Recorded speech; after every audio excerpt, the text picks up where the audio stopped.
speech was his promise to be serious on climate change. He said that they are going to have a strong policy, but I think that was almost entirely immediately overshadowed by what his party membership did. So later on in the convention, they voted on a motion refusing to include the words climate change is real in their policy document. Now, O'Toole seems, I would say, largely unfazed by this, but Nick, is it going to be an issue going forward that the leader and the party aren't singing from the same songbook on such a key policy?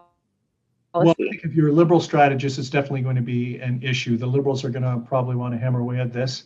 And I think it is an issue because, you know, for average Canadians, not only do they want to hear from the leader of the Conservatives on where they stand on environmental issues, but the other thing is that the fact that the party did not embrace that language related to climate change shows a little bit of division in the Conservative tribe, and is something for him to handle. I think he's got to watch out, because if Conservatives, or especially caucus members, continue to fight a rearguard action on the climate file, it'll mean bad news for him, because it'll look like the Conservative Party is divided. And you know, the other thing is how about the Greens? We know the Liberals came out.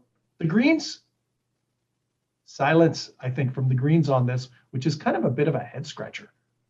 Right. And so you said that the Liberals have come out. I almost immediately hopped on this, right? You saw a number of high profile Liberals come out in the hours and minutes after this vote was saying, kind of questioning this and wondering what is the Conservative Party's position. And I think this is going to be a key attack point for them going forward. Here's a bit of Natural Resources Minister Seamus O'Regan kind of hopping on this climate change question this week. Mr. McLean, given recent developments, I have to ask a question, because it's important. Everything that I'm talking about and everything that I'm doing is pertinent to the question that I'm going to ask you, which is, do you believe that climate change is real? Sorry, Mr. Minister, I think I asked you a question first, but my answer, yes, I believe climate change is real. Thank you.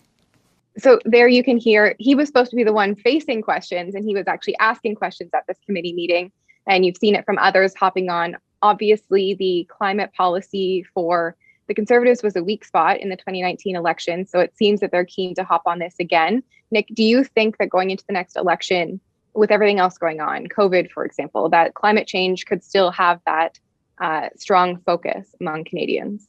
Rachel, am I allowed to make a prediction?